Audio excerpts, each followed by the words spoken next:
Okay, so the next major incident happens when President Kennedy decides that something needs to be done about Cuba.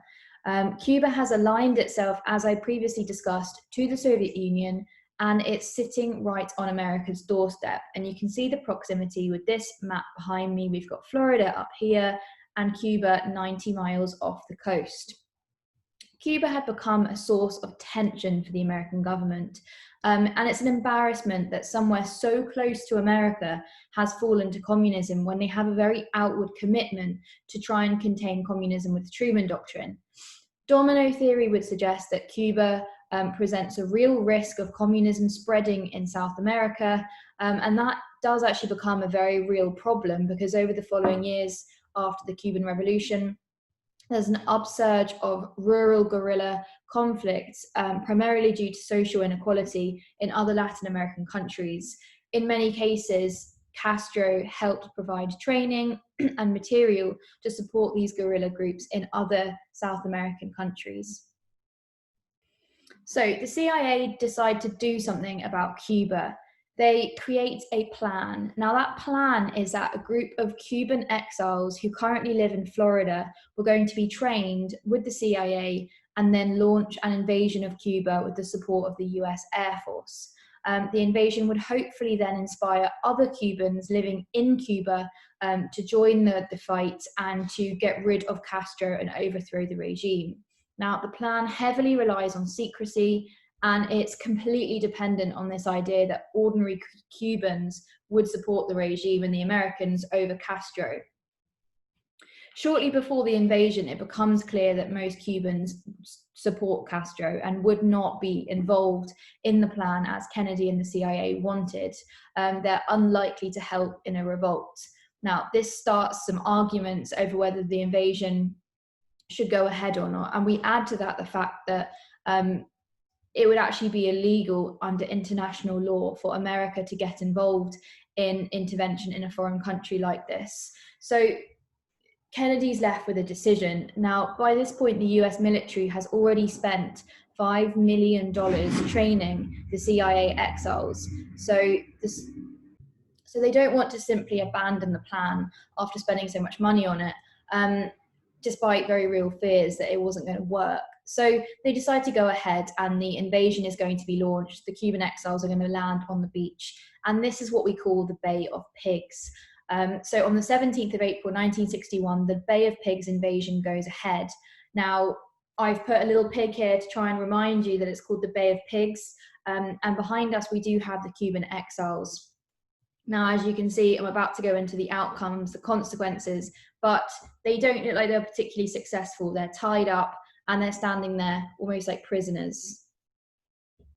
So the outcome, the invasion is a total disaster. At the last moment, Kennedy changes his mind about involving the US Air Force, and the Cuban exiles are left completely exposed on the beach when they land.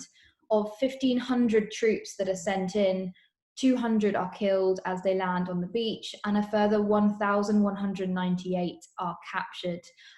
So the Cuban people do not rise in support of the invasion, and Castro's forces easily defeat the Cuban exiles that are landed by the Americans. Now, despite Kennedy's change of heart, it's very, very obvious the Americans were involved. So the invasion had not only failed to achieve its objective, but it left America extremely exposed and open to criticism. Its involvement is illegal under international law, and not only that, but it's hugely embarrassing.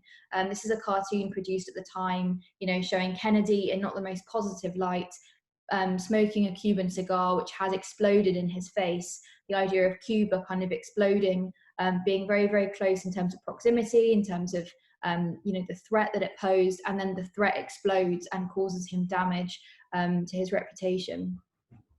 Okay, so this leads us into a quick summary of the consequences. I'm going to go through the consequences for Kennedy, the consequences for Castro, and then I'm going to show you the notes, so if you want to make some notes from my board behind me, you can. So, Kennedy.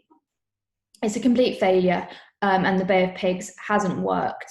It's embarrassing and it makes him look weak and inexperienced. And it's very dangerous for him as he's about to head into his first meeting with Khrushchev in Vienna, the Vienna summit, which we talked about when we looked at the Berlin Wall.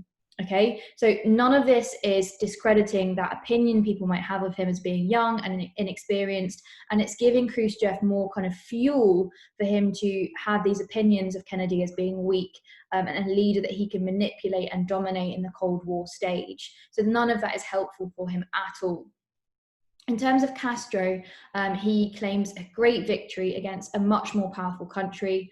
However, it does show that Castro is vulnerable. He can't be sure America won't try to invade again, and he needs to look for protection. Now, this pushes Castro even closer into a relationship with the USSR. Now, this is kind of all the background. The Cuban Revolution, the Bay of Pigs is all background to what happens in 1962. Now, 1962 is really the point where we have this momentous moment where nuclear war is almost seconds away at various places, okay? But you need to know about the Cuban Revolution and the Bay of Pigs in order to understand what happens later in 1962 fully. So I'm just going to move out the way now so you can pause if you want to make some notes from here.